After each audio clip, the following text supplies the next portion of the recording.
Hello friends, ഇന്ന് ഞാൻ വന്നിട്ടുള്ളത് നമ്മുടെ ചായക്കടയിലേക്ക് കിട്ടുന്ന അതേ ഉണ്ടംപൊരി ഇല്ലേ, ആ ഉണ്ടംപൊരിയുടെ അതേ ടേസ്റ്റിൽ നമുക്ക് എങ്ങനെ വീട്ടിൽ തന്നെ എളുപ്പത്തിൽ തയ്യാറാക്കിയെടുക്കാമെന്നുള്ള ഒരു റെസിപ്പി ആയിട്ടാണ് കേട്ടോ. അപ്പോൾ അതിന് മുമ്പായിട്ട് നിങ്ങൾക്ക് ഈ ചാനൽ ഇഷ്ടപ്പെടുകയാണെങ്കിൽ, നിങ്ങൾക്ക് ഈ വീഡിയോ യൂസ്ഫുൾ ആവുകയാണെങ്കിൽ നിങ്ങളൊന്ന് സബ്സ്ക്രൈബ് ചെയ്ത് സപ്പോർട്ട് ചെയ്യുക. ഒപ്പം തന്നെ തൊട്ടടുത്തുള്ള ബെല്ലൈക്കണൊന്ന് ഇനേബിൾ ചെയ്യുക. അതുപോലെ വീഡിയോ ഇഷ്ടമായാൽ ലൈക്ക് ചെയ്യാനും സബ്സ്ക്രൈബ് ചെയ്യാനും മറക്കരുതേ. ഇതിനായിട്ട് ആദ്യം നമുക്ക് ശർക്കര ഒന്ന് ഉരുക്കിയെടുക്കണം. അതിന് വേണ്ടിയിട്ട് 2 അച്ച് ശർക്കര ഞാനിവിടെ ഇട്ട് കൊടുത്തിട്ടുണ്ട്.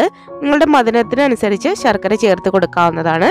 അപ്പോൾ ഇതിലേക്ക് 1 കപ്പ് വെള്ളം കൂടി ഒഴിച്ചിട്ട് നമുക്ക് ശർക്കര ഒന്ന് മെൽറ്റ് ചെയ്തെടുക്കണം. ശർക്കര നല്ലതുപോലെ മെൽറ്റായി വന്നിട്ടുണ്ട്. ഫ്ലെയിം ഓഫാക്കിയതിന് ശേഷം നമുക്കിതൊന്ന് അരിച്ചെടുത്ത് വേറൊരു പാത്രത്തിലേക്ക് മാറ്റാം. ശർക്കരയിൽ ഒരുപാട് അഴുക്കുകൾ ഉണ്ടാവും. അപ്പോൾ അത് റിമൂവ് ചെയ്യാൻ വേണ്ടിയിട്ട് നമ്മൾ അരിച്ച് തന്നെ ഒരു പാത്രത്തിലേക്ക് എടുത്ത് മാറ്റുക. അതിനുശേഷം നമുക്കിതൊന്ന് തണുക്കാൻ വേണ്ടിയിട്ട് മാറ്റി വയ്ക്കാം. ഇനി ഒരു മിക്സിയുടെ ജാറിലേക്ക് ഒരു 4 ഏലക്കായ ഇട്ട് കൊടുക്കാം. അതിലേക്ക് ഒരു 2 ടീസ്പൂൺ പഞ്ചസാരയും കൂടി ഇട്ട് കൊടുത്ത് നല്ലതുപോലെ ഒന്ന് അടിച്ചെടുക്കാം.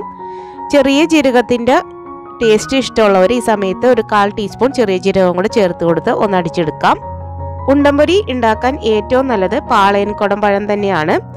ആ പഴം ഇവിടെ കിട്ടാത്തത് കൊണ്ട് ഞാനിവിടെ റോബസ്റ്റ് പഴം എടുത്താണ് ചെയ്യുന്നത്. പാളയൻ കുടംപഴം കിട്ടിയാൽ നിങ്ങൾ അത് തന്നെ എടുത്ത് ചെയ്യുക. അതാണ് കറക്റ്റായിട്ട് ഉണ്ടംപൊരിക്ക് ടേസ്റ്റ് കൊടുക്കുന്ന പഴം. ഇതും കൂടെ മിക്സിയുടെ ജാറിൽ ഇട്ടതിന് ശേഷം നല്ലതുപോലെ ഒന്ന് അടിച്ചെടുത്ത് കൊണ്ടുവരാം. നല്ലതുപോലെ അടിച്ചു കൊണ്ടുവന്ന മിക്സ് നമുക്കൊരു പാത്രത്തിലേക്ക് മാറ്റാം. ഞാനിവിടെ ഉണ്ടംപൊരി മിക്സ് ചെയ്യാൻ എടുക്കുന്ന ഒരു വലിയ ബൗളിലേക്ക് തന്നെയാണ് ഈ പഴത്തിൻ്റെ മിക്സ് അടിച്ചത് ചേർത്ത് കൊടുക്കുന്നത്. ഒരു 1/4 ടീസ്പൂൺ ബേക്കിംഗ് സോഡ നമുക്ക് ഈ പഴത്തിൻ്റെ മിക്സിലേക്ക് ചേർത്ത് കൊടുത്ത് നല്ലതുപോലെ ഒന്ന് അടിച്ചെടുക്കണം. ഇത് നന്നായിട്ട് തന്നെ മിക്സ് ചെയ്ത് ഇട്ട് കൊടുത്തുകൊണ്ടിരിക്കുക. ഒരു 5 മിനിറ്റ് നല്ലതുപോലെ മിക്സ് ചെയ്യണം. അപ്പോൾ ഇതിൽ നിന്നും ചെറിയ ബബിൾസ് ഒക്കെ പൊങ്ങി വരുന്നത് പോലെ നമുക്ക് കാണാൻ പറ്റും. ആ ഒരു സമയം വരെ നല്ലതുപോലെ മിക്സ് ചെയ്തെടുക്കാം കേട്ടോ. ഇപ്പോൾ നിങ്ങൾക്ക് കാണാൻ സാധിക്കും ചെറിയ ബബിൾസ് പൊന്തി വരുന്നത്. ഈ ഒരു സമയം വരെ നല്ലതുപോലെ ഒന്ന് മിക്സ് ചെയ്തെടുക്കണം. ഇപ്പം നമ്മുടെ ശർക്കരപ്പാനിയൊക്കെ നല്ലതുപോലെ ചൂടാറി വന്നിട്ടുണ്ട്. ഇപ്പം നമ്മൾ നേരത്തെ തയ്യാറാക്കി വെച്ചിരിക്കുന്ന ആ പഴത്തിൻ്റെ മിക്സിലേക്ക് നമുക്കിനി പൊടി ചേർത്ത് കൊടുക്കാം. ഞാനിവിടെ ഗോതമ്പ് പൊടിയാണ് ചേർത്ത് കൊടുക്കുന്നത്. 2 കപ്പ് ഗോതമ്പ് പൊടി നമുക്കിതിലേക്ക് ചേർത്ത് കൊടുക്കണം. അതിനുശേഷം നമുക്ക് നേരത്തെ തയ്യാറാക്കി വെച്ചിരുന്ന ശർക്കരപ്പാനി നമുക്കിതിലേക്ക് കുറേശ്ശെയായിട്ട് ഒഴിച്ചു കൊടുക്കാം. എന്നിട്ട് നല്ലതുപോലെ ഒന്ന് ഇളക്കിയെടുക്കണം. ഇനി വീണ്ടും നമുക്ക് കുറച്ചും കൂടെ ശർക്കരപ്പാനി ഒഴിച്ചു കൊടുത്ത് ഒന്നും കൂടെ ഒന്ന് മിക്സ് ചെയ്തെടുക്കാം. വീണ്ടും ബാക്കിയിരിക്കുന്ന ശർക്കരപ്പാനിയും കൂടെ ചേർത്ത് നല്ലതുപോലെ ഒന്ന് ഇളക്കി കൊടുക്കണം. നമുക്ക് ആ പാത്രത്തിൽ തന്നെ കുറച്ചും കൂടെ വെള്ളം കൂടി ഒഴിച്ചിട്ട് ഇതിനകത്തേക്ക് കുറച്ച് വെള്ളം ചേർത്ത് കൊടുക്കാം. ഇനി നമുക്ക് നല്ലതുപോലെ ഒന്നും കൂടെ മിക്സ് ചെയ്തെടുക്കണം. ഒന്ന് മിക്സായി വന്നതിന് ശേഷം നമുക്കിനി സ്പൂൺ മാറ്റി വെച്ച് കൈകൊണ്ട് തന്നെ നല്ലതുപോലെ ഒന്ന് മിക്സ് ചെയ്തെടുക്കാം. നമ്മൾ കൈകൊണ്ട് തന്നെ മിക്സ് ചെയ്തെടുക്കുമ്പോഴാണ് ഇതിൻ്റെ ഈ കറക്റ്റായിട്ടുള്ള ഈ ടെക്സ്ചർ നമുക്ക് കിട്ടുന്നത്. അപ്പോൾ കൈ ഉപയോഗിച്ച് തന്നെ നമുക്കിതൊന്ന് മിക്സ് ചെയ്തെടുക്കണം.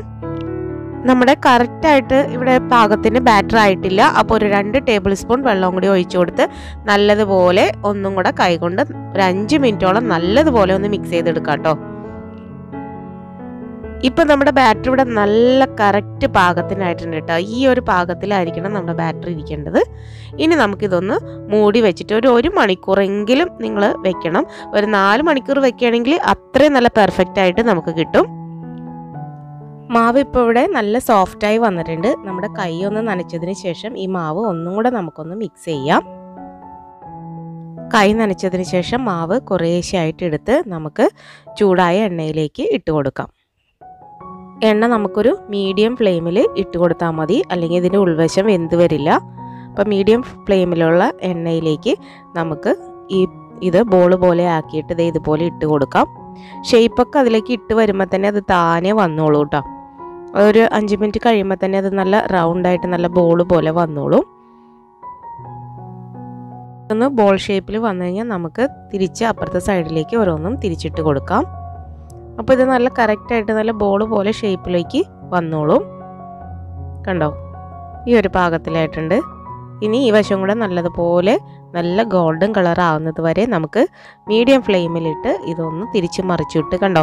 ഇപ്പോൾ കണ്ടോ, നേരത്തെ നമ്മൾ ഇട്ട് വെച്ചപ്പോൾ ആ ഒരു പാകത്തിലായിരുന്നു ഇരുന്ന് വെച്ചത്. ഇപ്പം നല്ലതൊരു റൗണ്ട് ഷേപ്പിലായിട്ട് വന്നിട്ടുണ്ട്. അങ്ങനെ നമുക്ക് തിരിച്ച് മറിച്ചു വിട്ട് നല്ലൊരു ഗോൾഡൻ കളറ് ആവുന്നത് വരെ, ഒരു ബ്രൗണിഷ് ആവുന്നത് വരെ, കരിഞ്ഞു പോകാനായിട്ട് നിൽക്കരുത് കേട്ടോ. നല്ലൊരു ഗോൾഡൻ കളറായി കഴിഞ്ഞാൽ നമുക്ക് കോരിയെടുത്ത് മാറ്റാം. ഇപ്പോൾ അത് ഏകദേശം ഇത് റെഡിയായി വന്നിട്ടുണ്ട്. ഇനി നമുക്കിത് ഇതിൽ നിന്ന് കോരിയെടുത്ത് മാറ്റാം. അപ്പോൾ അതേ നല്ല സൂപ്പർ ടേസ്റ്റിലുള്ള ഉണ്ടംപൊരി ഇവിടെ റെഡി ആയിട്ടുണ്ട്. ഇത് നമുക്ക് ഒരു 12 ഉണ്ടംപൊരിയാണ് ഈ അളവിലുള്ള മാവ് എടുത്തു കഴിഞ്ഞാൽ നമുക്ക് കിട്ടുന്നത്. ഈ ഒരു അളവിൽ ഈ ഒരു സൈസിലുള്ള ഉണ്ടംപൊരി നമുക്ക് 12 എണ്ണം റെഡിയാക്കി എടുക്കാനായിട്ട് സാധിക്കും. അപ്പം നല്ല സൂപ്പർ ടേസ്റ്റിലുള്ള ഉണ്ടംപൊരി നമുക്ക് റെഡിയാക്കി എടുക്കാം വളരെ ഈസി ആയിട്ട് തന്നെ. മധുരം നിങ്ങൾക്ക് കുറവ് വേണമെങ്കിൽ 1.5 അച്ച് ശർക്കര ചേർത്ത് കൊടുത്താൽ മതി. അപ്പോൾ അതേ നമ്മുടെ സൂപ്പർ സോഫ്റ്റ് ആയിട്ടുള്ള നല്ല അടിപൊളിയായിട്ടുള്ള ഉണ്ടംപൊരി ഇവിടെ റെഡി ആയിട്ടുണ്ട്. ഇത് ഞാൻ നിങ്ങളെ മുറിച്ചൊന്ന് കാണിച്ചു തരാം. എത്രമാത്രം കറക്റ്റ് നമ്മുടെ ആ ചായക്കടയിൽ നിന്ന് കിട്ടുന്ന അതേ ഉണ്ടംപൊരിയാണെന്ന്. അപ്പോൾ നിങ്ങളെല്ലാവരും ഒന്ന് ട്രൈ ചെയ്ത് നോക്കാം. അപ്പോൾ നമുക്ക് പുതിയൊരു വീഡിയോയിൽ പുതിയൊരു റെസിപ്പിയുമായി വീണ്ടും കണ്ടുമുട്ടാം.